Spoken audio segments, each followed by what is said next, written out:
말씀 열왕기하 2장을 보겠습니다. 성경 말씀 열왕기하 성경을 펴주세요. 열왕기하 Second Kings verse Second Kings chapter 2 열왕기하 2장입니다. 열왕기하 2장 Second Kings chapter 2 verse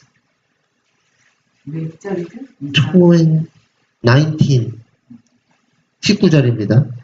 열왕기하 2장 19절입니다. 사람들이 엘리사에게 말하되 우리 주인께서 보시는 바와 같이 이 성읍의 위치는 좋으나 물이 나쁨으로 토산이 익지 못하고 떨어지나이다.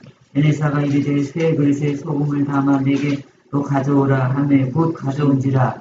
엘리사가 물 근원으로 나아가서 소금을 그 가운데에 얹으며 이르되 여호와의 말씀이 내가 이 물을 고쳤으니 이로부터 다시는 죽음이나 열매 맺지 못함이 없을지니라 하셨느니라 하니 그 물이 엘리사가 한 말과 같이 고쳐져서 오늘에 이르렀더라. 아멘. 감사합니다. 여기서 엘리사가 나오죠. 열왕기하 2장에는 엘리야가 아시죠? 엘리야가 하늘로 승천하고 그것을 엘리가 가지고 받았던 그 영감을 갑절이나 받아서 일을 행하기 시작하는 엘리사인데 그 중에서 이제 가장 첫 번째 것이 엘리사가 그 여리고 지역에 있는데 사람들이 성에 있는 사람들이 엘리사한테 지금 보니까 이 성읍의 터는 아주 아름답고 좋은데 뭐가 나빠요? 물이 나빠요. 물이. 그래서 물이 나쁘니까 토산이 익지 못하고 떨어집니다. 물이 나쁘니까. 농사인데 물이 나쁘면 농사가 잘 안 되나 봐요. 농사 저 보신 분들 말씀해 보세요. 물이 나쁘면 농사가 잘 안 돼요? 잘 몰라요. 저는. 예, 그래서 문제가 발생했죠? 그래서 엘리사가 그러니까 어떻게 해요? 새 그릇에 소금을 담아서 내게 가져오라 하면 곧 가져온지라. 엘리사가 그리고 어떻게 해요? 물이 나오는 근원, 샘물에서 물이 나오잖아요. 그걸 가지고 거다가 소금을 확 뿌리죠. 소금을 확 뿌리니까 어떻게 돼요? 물이 좋아졌어요. 그래서 물이 좋아지니까 물을 고쳤으니까 여호와의 말씀이 내가 이 물을 고쳤으니까 이로조차 다시는 죽음이나 토산이 익지 못하고 떨어짐 한마디로 농사 잘 될 것이다. 그 얘기하고 있죠. 예. 그래서 그러니까 열매가 맺히니까 그 열매는 무슨 열매일까요? 성령의 열매. 그래서 그 물이 엘리사의 말과 같이 물이 waters was healed 안 그래? 그지? 근데 이게요 우리에게 주는 의미가 있을까요? 없을까요? 있어요? 아니 그냥 구약에서 일어난 한 사건이잖아요. 하나의 사건이죠. 물을 고쳐준 샘물을 고쳐준 하나의 사건이잖아요. 근데 이건 역사적 사건인데 예언적으로 영적인 의미가 있을까요? 없을까요? 있을까요? 근데 저는 왜 맨날 성경에서 그 상징을 찾아가지고 상징을 풀어가지고 막 하듯이 막 풀잖아요. 비유를 막 영적으로 예언적인 상징으로. 그런데 제가 선지자 왕에 보시면 18장에 있습니다. 선지자 왕 18장에 이 엘리사가 샘물을 고치는 이야기가 나오더라고요. 근데 그 샘물을 고친 지역이 여리고인데 여러분 여리고 아세요? 여리고성. 제리코 알아? 거기 성에 여호수아가 가가지고 백성들을 법궤를 앞세워가지고 하루에 한 바퀴씩 첫째 날 한 바퀴 또 7바퀴 돌았죠. 그래서 그 다음에 뭐예요? 무너지기 전에 뭐 했어요? 큰 외침을 외쳤잖아요. 그래서 큰 외침을 외치니까 여리고성이 확 무너졌잖아요. 그 소리를 지르는 게 그게 무엇을 예표했어요? 새천사 기별의 큰 외침을 예표했잖아요. 아, 그러시네요. 그 나팔 부는 거 계시록 7 나팔 부는 거예요. 그게 나팔 불면서 도는 게. 그래서 여리고성은 그럼 뭘 상징합니까? 바벨론 큰 성을 상징하고 있죠. 큰 해침 때 무너지는 게 바벨론이면 그때 여리고성을 바벨론 성이잖아요. 그렇죠? 그러니까 그렇게 막 풀어도 되나? 그죠? 그렇게 막 풀어도 되나? 하는 생각이 안 드셨는지 모르겠는데, 예, 맞잖아요. 그런데 이건 지금 어마어마한 우리에게 그 성경 연구의 새로운 성경 해석의 패러다임을 제시하고 있어요. 과거 일어났던 구약 역사에 일어났던 그 여리고성을 돌았던 다윗이 골리앗이랑 싸웠던 또 뭐 많죠. 요단강을 건넜던 홍해를 건넜던 모든 과거 구약 역사의 그 하나의 사건들이 예언적인 표상이 되어서 새천사 기별의 일어날 일을 그림자로 보여주었다. 그게 새로운 성경 해석의 패러다임을 제시하는 거예요. 여태까지 여러분께서 듣지 못하셨던 새로운 성경 해석의 원칙을 제시하고 있어요. 그럼 이게 저 혼자 제가 생각해서 하는 것이냐? 제가 여기 18장을 딱 읽어보니까 예언의 신에서 그걸 제시하고 있다는 걸 알았어요. 그러니까 적어 놓으세요. 선지자왕 18장 샘물을 고치심. 예. 그래서 여기서 읽어보면 여리고는 왜 물이 안 좋았냐 하면은 그곳이 바벨론이 무너진 곳이고 여리고성이 무너진 곳이고 거기에서 여기서 보면은 이세벨과 아합의 저주가 거기 아스다론 거기 그리고 여리고성에다가 다시 뭘 짓는 사람은 어떻게 된다고 그랬어요? 마다들이 재미없다 그랬어. 얘는 만화를 읽어가지고 재미없다 그랬어. 거기 만화에는 재미없다 그래. 그거 다시 여기서 뭐 성 지은 사람은 재미없을 줄 알아 이렇게 나와있었네요. 예? 거기 지금 어떻게 된다 그랬어요? 마다들 얘기했었죠? 여호수아 6장 26절에 이 여리고성을 누구든지 일어나서 건축하는 자는 여호와 앞에서 저주를 받을 것이라. 그 기초를 쌓을 때 장자를 잃을 것이요 문을 세울 때 계자를 잃으리라. 질문입니다. 계자가 무엇입니까? 산문이에요. 서로는요. 저도 궁금해서 찾아봤는데 어젯밤에 잠자기 전에 찾아봤는데 계자는 가장 막내 아들 영기스트 선. 그러니까 기초를 세울 때 장남 엘디스트 선이 죽고 문을 세울 때 둘째래 그 가장 막내 아들이 잃을 것이다 하고 그랬는데 그 실제로 누가 세웠는데 그 사람이 장자를 잃고 막내 아들을 잃으면서 세웠어요. 세우기는. 그래서 그 세우가 근데 터가 아름답고 그랬는데 이걸 보니까는 바벨론이에요. 제가 보니까 여리고성이 무너진 곳이 바벨론의 터였으니까. 그래서 바벨론을 다시 세워놔서 터는 아름다운데 뭐가 문제예요? 물이 안 좋아서 물은 그럼 뭘 상징하나요? 성령? 네? 예, 그것도 있죠. 근데 물은 예, 말씀했는데 그 아가세에서 보는데 이 선지자가 여기 해석해 놨다고요. 하나님의 말씀은 동산의 샘이요 생수의 우물이요 레바논에서 흐르는 시내이다. 그래서 생명의 근원. 그렇죠. 생명의 근원이 되는 말씀을 상징하는 거죠. 그래서 성령도 되고요. 그런데 그 물이 안 좋다는 얘기는 바벨론 맞아요? 아니에요? 바벨론 맞죠. 왜? 거기에서 그 바벨론의 오류를 먹으면 오류를 마시면 거기에서 열매가 잘 맺힌대요? 안 맺힌대요? 안 맺힌대요. 그러니까 뭐라 그러세요? 그 사람들이 여기는 모든 게 다 좋고 아름답고 겉으로는 다 좋은데 성령의 열매가 없어요. 그러니까 뭐 어떻게 했어요? 엘리사가 어떻게 했어요? 새 그릇에 소금을 가져오라 그래서 소금을 확 뿌려버려서 짠물을 만들어버렸어요. 그죠? 그러면 이것도 하나의 행위인데 이걸 행위 예언이라고 그러거든요. 그래서 소금을 putting salt 알았지?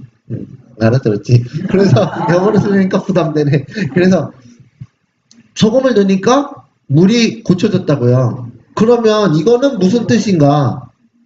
그렇지. 예. 그 영적이니까 하나의 행위가 끝이 아니라니까요. 소금이 만일 맛을 잃으면 그 무엇을 넣어야 하지? 그렇죠. 아우, 그냥 성경 공부 많이 하셨네. 너희 세상에 소금이 없다. 너희 세상에 빛이요. 예, 세상에 소금이 없다. 부패하게 하지 않잖아. 부패를 막. 예, 그렇죠. 예, 뭐, 다 잘 아시네요. 그래서, 제가 말씀드렸죠. 구약의 사건들이 그냥 하나로 지나간 사건이 아니라 그것이 새천사 기별을 예표하는 거라고요. 그래서, 새로운 성경 해석의 원칙이라고 그랬어요. 여태까지 이렇게 푸는 신학자는 없습니다. 예. 그래서, 근데 그 예언의 신에 여기 근거가 나와 있어요. 여기 보세요. 선지자왕 231페이지 끝에쯤에 보면, 여리고의 물을 고친 것은 사람의 지혜로 된 것이 아니요 놀라운 하나님의 관여로 이루어졌다. 하나님의 능력으로 이루어졌다는 거예요. 그래서 이 성읍을 재건한 자는, 즉 바벨론을 세운 자는 하나님의 은총을 받을 가치가 없었으나 그 하나님의 빛을 햇빛을 악인과 선인에게 비치게 하심에 비를 의로운 자와 불의한 자에게 내리우시는 하나님께서 이 경우에 이러한 자비를 증거를 통해서 그가 이스라엘의 영적 병을 기꺼이 고쳐주고자 하심을 나타내는 것이 합당하다고 여기셨다. 그 회복은 영구적이었으니 그 물이 엘리사의 말과 같이 고쳐져서 오늘날에 이르렀다. 각 시대를 통하여 그 물은 계속 흘러서 계곡의 그 부분은 아름다운 오아시스를 이루었다. 자, 이제 나옵니다. 잘 들으세요. 물을 고친 이야기에서 많은 영적 교훈을 배울 수 있다. 새 그릇, 소금, 샘물은 심오한 상징적 의미를 담고 있다. 여기서 선지자가 해석을 해요. 엘렌 조아시. 새 그릇과 소금과 샘물. 그죠? 심오한 깊은 상징적 의미를 담고 있다. 엘리사는 쓴 샘물이 썼다는 거예요. 여기 쓰단 말 없는데? 말하에 쓴 그러니까요. 지금 저도 새로 발견했는데 성경에 보면은 물이 좋지 못하다 그랬지 쓴다는 말은 없어요. 성경에 어디 있어요? 그죠? 물이 좋지 못함으로 써있지 물이 쓰다는 말이 없어요. 영어 성경 봐야 되겠네. 그래서 쓴 샘물에 소금을 넣음으로 여러 세기 후에 구주께서 너희는 세상의 소금이라고 말씀하시면서 연결시키죠? 예수님 하신 말씀과 당신의 제자들에게 나누어 주셨던 동일한 영적 교훈을 가르쳤다. 엘리사가 소금을 넣으면서 예수님이 미래에 너희는 세상의 소금이라고 한 그 영적 교훈을 그들에게 엘리사가 가르쳤다는 거예요. 소금을 넣은 게 그냥 넣은 게 아니라 미리 가르치고 예수님이 가르칠 거를 미리 가르쳤다는 거예요. 엘리사가. 그래서 소금을 넣은 행위 자체가 어떤 그냥 하나의 상징적 그냥 행위가로서 끝난 게 아니라 그것이 담고 있는 상징적인 예언이고 성적인 교훈이 있었다.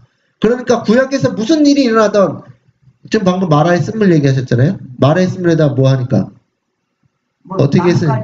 네, 그 종려나무예요. 종려나무는 뭐예요? 죄에 대한 승리의 상징이에요.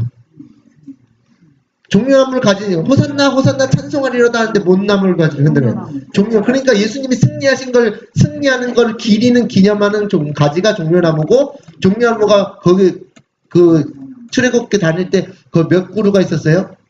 70그루. 그 70이 승리의 상징이에요. 거기서도. 네, 70주가 주어졌는데 성전이 지어지죠? 70주 예언. 그죠? 그래서 희한하게 여기서는 소금 넣으니까 되고 출애굽기에서는 종려나무 가지를 넣으니까 그게 마라의 쓴물이 단물이 되죠. 그 소금이나 네. 종려 가지가 네. 뭘 하는 게 아니라 네. 그렇죠. 그렇죠. 능력인데 거지. 그것을 상징적으로 보여준 거란 말이에요. 그러니까 구약에서 일어나는 모든 사건이 영적인 의미가 있고 그것을 우리가 예언적인 상징으로 풀어내야 되는 거라고 저는 그렇게 생각하고 연구하는데 여기 딱 있는 거예요. 새 그릇과 새 소금과 샘물은 심한 상징적 의미를 가지고 있다. 그리고 여기서 뭐라고 하세요? 너희는 세상의 소금이라고 말씀하시면서 당신의 제자들에게 나누어 주셨던 동일한 영적 교훈을 가르쳤다. 그럼 더러워진 샘물에 섞인 소금은 더러워진 물에 소금 뿌렸죠? 그 물을 깨끗하게 하고 전에는 쇠퇴와 죽음만 있었던, 즉 마귀의 열매만 맺혔던 곳에 생명과 축복을 가져왔다. 하나님께서 당신의 자녀를 소금으로 비유하신 것은 그들을 당신의 은혜로운 백성으로 삼으신 당신의 목적이 저희가 다른 사람을 구원하는 대리자가 되게 하시려는 것임을 그들에게 가르치고자 하심이었다. 예수님께서 제자들을 삼으신 건, 야, 너네들만 구원할게, 일로 와. 그런 게 아니고, 제자들을 통해서 3,000명이나 회개시키고, 하나님 앞에 의로운 제물을 드리게 하기 위함이었다. 그거예요. 온 세상 앞에 한 백성을 택하신 하나님의 목적은 단지 그들을 당신의 자녀로 삼으시려는 것만이 아니요. 그들을 통하여 세상에 구원을 주시는 하나님의 은혜를 받도록 하려는 것이었다. 뭐 어려운 얘기가 아니죠. 그래서 우리만 구원받을 생각하면 예수님의 성품이 만들어질까요? 안 만들어질까요? 안 만들어지는 거예요. 그래서 이사야가 그랬잖아요. 하나님 저 백성들 너무 부패했습니다. 저는 부패 안 했는데. 그런데 지성소의 영광을 딱 보니까 어떻게 됐어요? 자기도 그 백성이랑 똑같이 정죄받고 있음을 알았어요. 그래서 이사야가 거기서 예수님의 형상을 반사하고 있었어요? 안 반사하고 있었어요. 예수님 저 백성들이 다 배도했네요. 어떡하죠? 온갖 우리는 다 골라가면서 믿고 있으면서 다 부패했는데 저희는 정결하죠. 그랬더니 착각이었어요. 착각 중에 대착각이었죠. 그런데 하나님께서 이사야를 불쌍히 여기시고 지성소의 문을 여셔서 보이셨죠? 그랬더니 거룩하다 예? 하다가 화로다 나여 망하게 되었도다. 이사야가 깜짝 놀랐죠. 나는 정결한 줄 알았어. 저 배도하는 재림교회 백성을 놔두고 우리 혼자 딱 나와 있는데 우리는 정결하고 그들은 배도하고 우리는만 구원받을 줄 알고 착각을 하고 있는 것과 똑같은 거죠. 그랬더니 지성소의 영광을 보니까 이사야도 어떻게 돼요? 자기도 죽게 생겼거든요. 그래서 하루다 망하게 되었도다 하면서 나오니까 하나님께서 이사야에게 입술에다가 핀 숯을 갖다 주면서 정결하게 해주죠. 그러면서 정결하게 된 다음에 예수님 그리스도의 의를 깨달은 다음에 한 게 뭐예요? 사명감을 느낀 거예요. 그래서 뭐였어요? 하나님께서 딱 들리게, 이사야 들리게 살살 말하자. 하나님하고 예수님하고, 야, 이사야가 들리게 살살 말하자. 누가 우리를 위해서 갈고, 네? 네? 그러니까 이사야가 다 들리거든요. 그러니까 그 하나님과의 회의를 딱 듣고서는 내가 여기 있나이다. 나를 보내셔서 하면서 이사야가 가가지고 므낫세 그 죄를 지적하고 하다가 자기가 므낫세한테 톱이 썰려서 죽는 희생까지 치렀죠.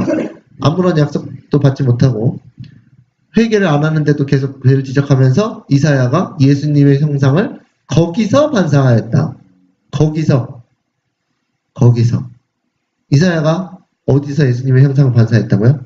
배도하는 백성 가운데서 그들을 위해서 경고하다가 죽임을 당하면서 뭐 했다고요? 예수님의 형상을 거기서 반사했다고요. 그 우리에게 이사야도 예수님의 그 십자가를 대표하는. 그렇죠. 맨 처음에 보내심을 받은 분은 예수님이거든요. 네? 저들을 하나님 아버지 보기에 야 인류의 백성들이 다 죽게 생겼어. 선악 까먹고 다 죽게 생겼어. 그런데 예수님께서 네? 내가 여기 있나이다. 나를 보내셔서 누구를 보내지 이거? 구원하러? 하나님이 사랑이시니까 보내야 되는데 그러니까 예수님께서 중간에 딱 끼셔서 내가 여기 있나이다. 나를 보내셔서 하면서 보내심을 받으셨죠. 그래서 십자가에 달리셨던 것이 예수님의 성품이었다고요. 사랑의 성품. 그런데 우리는 그 똑같이 예수님의 성품을 반사하려면 어떻게 해야 돼요? 내가 여기 있나이다. 나를 보내셔서 그렇게 해야 되는 거예요. 똑같은 거죠. 반복되는 거죠. 예. 그렇죠. 그래서 더러워진 샘물에 섞인 소금은 어떻게 됩니까? 물에 소금이 탁 들어가니까 녹아버리죠. 그러니까 자기가 자신이 그냥 없어지는 거, 자아가 없어져 희생되면서 그 희생되면서 나오는 그 물에 녹아가면서 그 부패를 방지하죠. 그냥 아까 여기 나와요, 그게. 그래서 이 세상은 성실한 그리스도교 신앙의 증거를 필요로 한다. 죄의 해독은 사회 심장부에 작용하고 있으며 도시와 촌락과 죄와 부패, 도덕적 부패의 깊이 빠져 있다. 세상은 바벨론이다. 한마디로. 세상에는 질병과 고통과 불법이 편만해 있다. 각처에는 죄책감이 눌리고 구원의 감화의 부족으로 빈곤과 고통 중에서 죽어가는 많은 영혼들이 있다. 진리의 복음이 항상 그들 앞에 있지만 그들에게 생명의 향기가 되어야 할 사람들이 죽음의 냄새가 됨으로 인해 그들은 멸망을 당하고 있다. 여기 뭐라고 했어요? 그들 죽어가는 사람들에 대해서 여러분이 생명의 아름다운 꽃향기를 풍기고 꽃향기를 맡으면 옛날에 그 만화 있었는데 주제가 있었는데 꽃향기를 맡으면 생명의 그걸 받아야 되는데 생명의 향기를 내야 될 사람이 죽음의 냄새를 내고 있대요. 그러니까 그게 바벨론 교회가 어떻게 되는 거예요? 근원이 생명의 그러니까는 어떻게 해야 돼요? 그 물을 다시 고쳐야 되잖아요. 그들의 영혼을 영생을 뿜어내야 할 샘물에 독이 들어있는 까닭에 쓴물을 마신다. 소금은 그것이 뿌려진 물질과 잘 섞여야 하고 그 물질에 침투하여 그것을 썩지 않게 하여야 한다. 그처럼 개인적인 접촉과 교제를 통하여 구원을 주시는 복음의 능력이 사람들에게 전달된다. 복음을 누가 전달해야 되는데?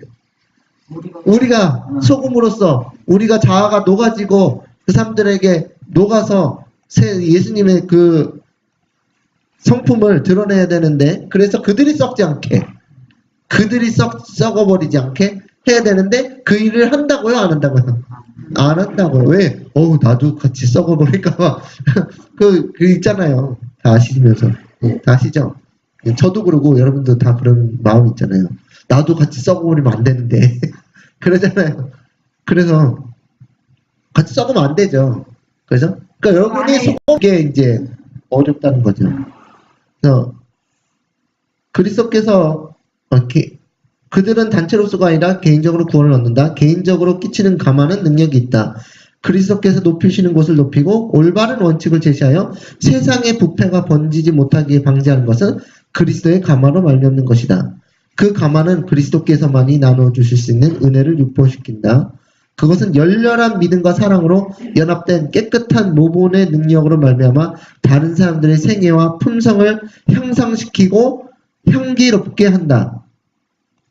그래서 이제까지 불결하던 여리고의 샘물에 대하여 주님께서는 내가 이 물을 고쳤으니 이로 쫓아 다시는 죽음이나 토산이 익지 못하고 떨어짐이 없을지라고 선언하셨다. 엘리사를 통해서 더러워진 샘물은 여기 더러워진 샘물이 무엇인지 알려줍니다. 더러워진 샘물이 뭐예요?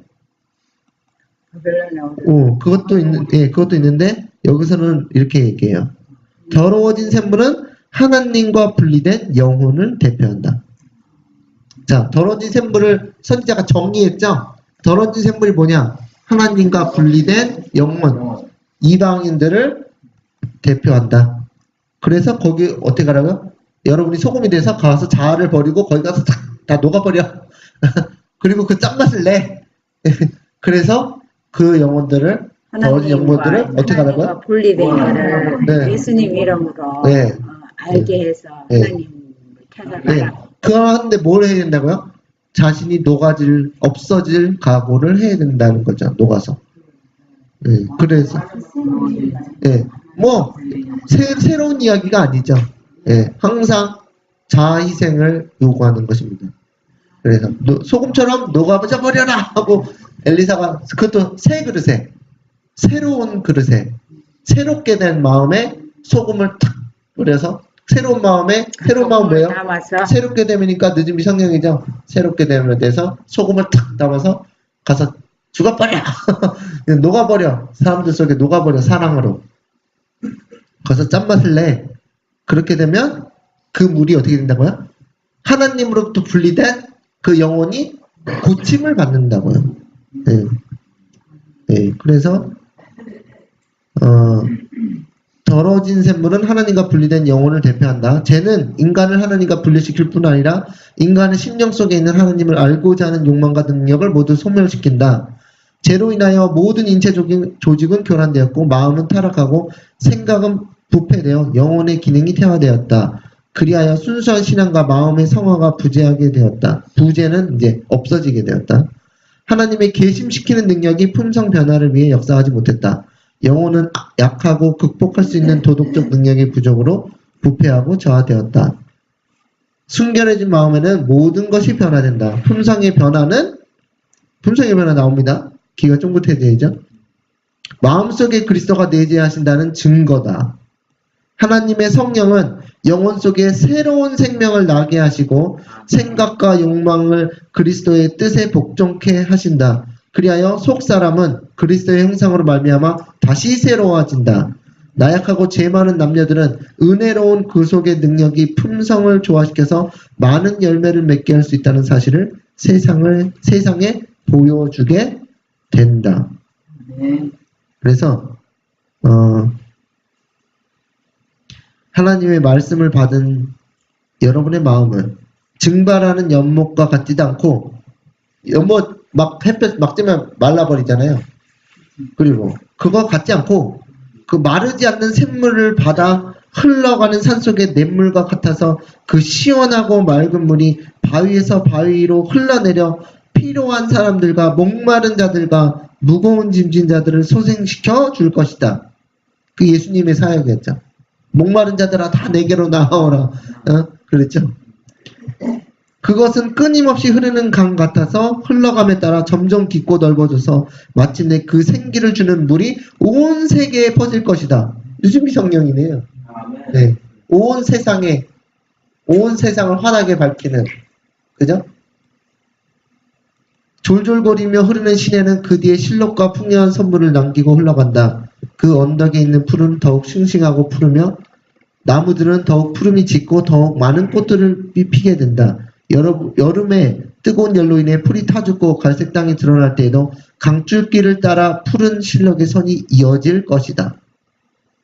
그러니까 강에서 가까운 나무는 그건 달잖아. 열면 잘 맺고 멀어지면 타는 곳이 있는데 여러분이 그 강이 된다는 거죠. 네, 그 강이. 그래서 계속 영원한 그 생명의 송수를 공급하는 그 근원이 돼가지고 강줄기가 막 그냥 찍 이렇게 일자로 달리지 않고 구비구비 그냥 온 마을과 세상을 다니면서 구비구비. 요단강이 왜 구비구비 있는지 아셨어요 이제? 왜? 그냥 일자로 뻗어있지 않고 그냥 어디라도 안 닿는 데가 없이 그냥 계속 구비구비 여기저기 다 구비구비 흐르는 뱀처럼. 예. 그래서 그렇게 하면 강주위에 있는 나무와 사람들, 풀들은 다 시퍼렇고 더 열매를 잘 맺게 될 것이다. 참 하나님의 자녀도 그렇다. 그리스도를 믿는 믿음은 생기를 주고 널리 퍼지는 원칙으로서 그 자체가 살아있고 실용적인 영적인 힘을 나타낸다.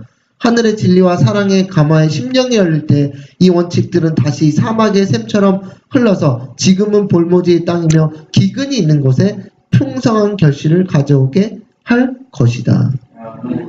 그러면 어떻게 그렇게 할 수 있는가? 어떻게? 뭐 다 아시지만 계속 여기 써 있어요. 어떻게 하는지.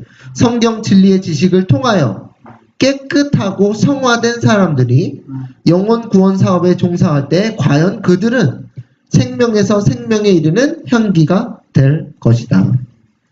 그리고 그들이 날마다 은혜와 지식을 무진장한 샘에서 마실 때 그들은 저희의 마음이 주님의 성령으로 넘쳐 흐르고 그들의 무화적 봉사를 통하여 많은 사람들이 육체적, 지적, 영적으로 유익을 얻는다는 것을 발견하게 될 것이다. 마지막에요.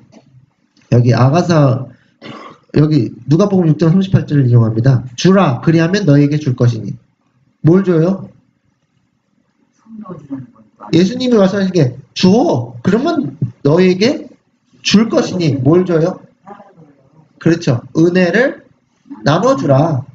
복음을 나눠주라. 그러면 내가 너에게 또 줄게. 그럼 네, 그렇죠. 그러니까 일단 줘. 네, 나눠주면 그 다음에 꿀봉은 벙어리가 되지 않게 해서 또 진리를 더 깊은 진리를 또 너에게 줄게. 일단 줘. 그럼 또 줄게. 바꿔주고 이게 그 양평 집회간다고 동사님이 그러시더라고요. 어떤 사람이 이런 책 글을 썼대요. 이방인들은 성경책을 읽으려도 안 읽는데요. 그런데 여러분의 얼굴과 여러분의 행위와 이런 것들이 여러분 자체가 이방인들이 읽는 성경책이래요. 그래서 네. 셋이 저기 영어마을 네. 네. 거기 왔었어요. 네, 그래서 우리 얼굴이 네. 복음이다.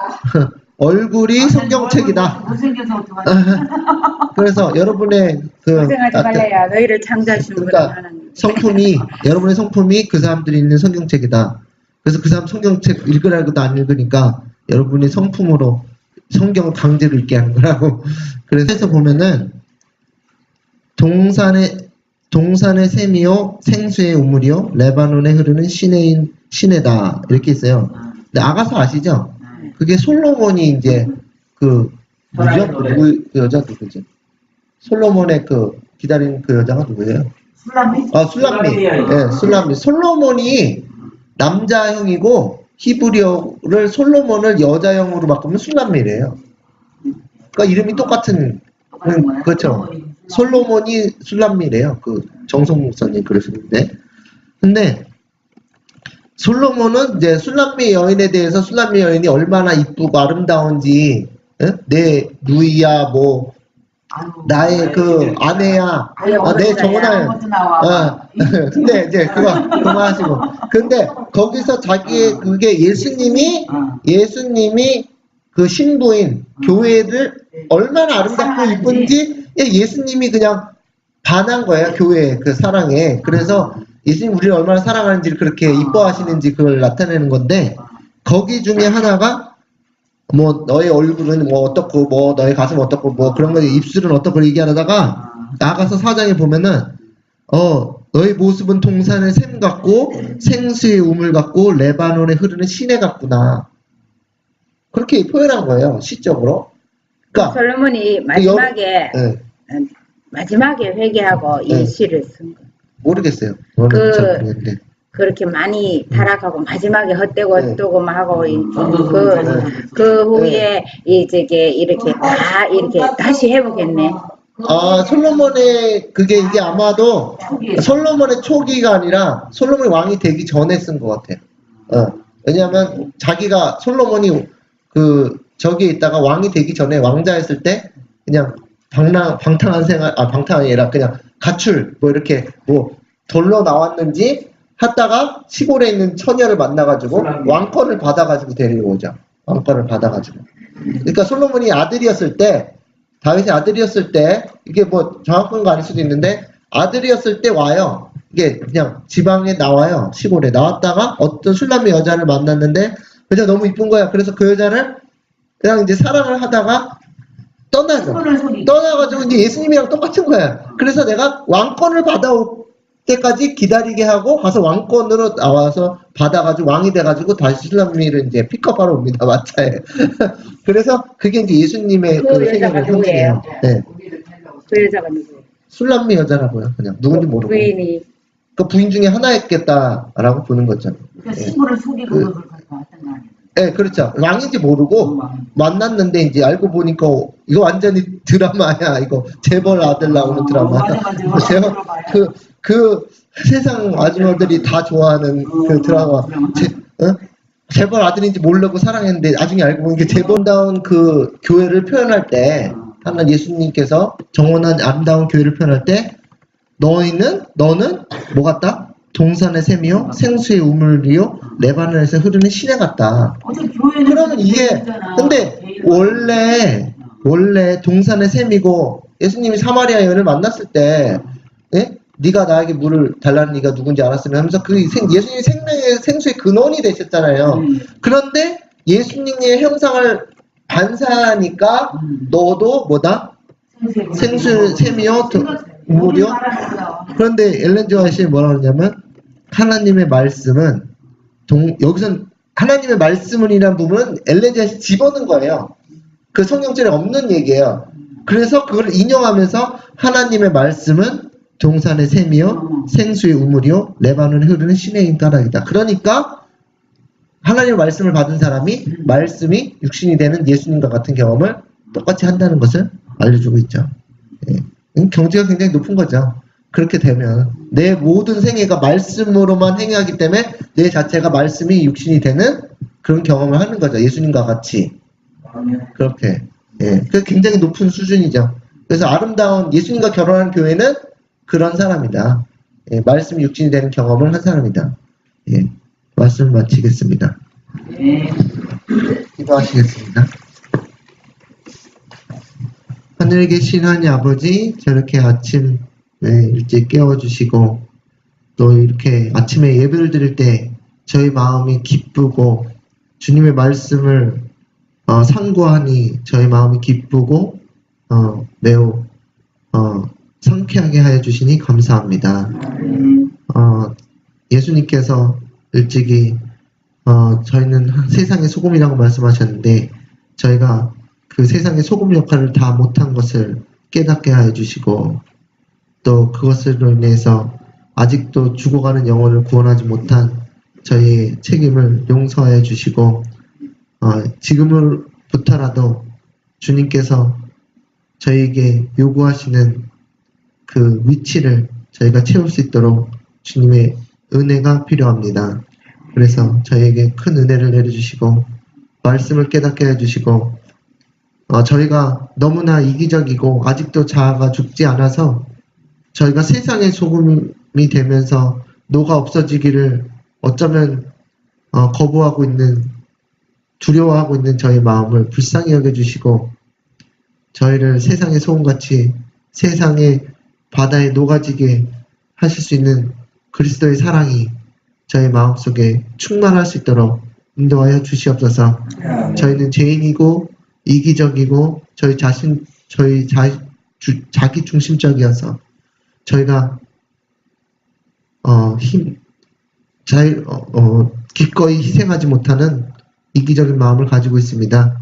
주님께서 너무나 저의 상태를 잘 아시고 그러나 주님께서 말씀하시기를 저희가 세상의 소금이 될 수 있다고 말씀하셨으니 말씀의 능력으로 또한 그리스도의 사랑으로 인해서 저희가 은혜 받은 사람으로서 저희가 기꺼이 소금이 될 수 있는 그러한 큰 특권을 허락하여 주시옵소서. 주님의 사랑, 십자가의 사랑으로 인해서 저희 자아가 없어지는 순간까지 저희 마음을 주님의 말씀대로 순종하며 말씀이 육신이 되는 그러한 기이한 특권을 허락하여 주시옵소서. 이 모든 말씀 예수님의 이름으로 기도드립니다. 아멘.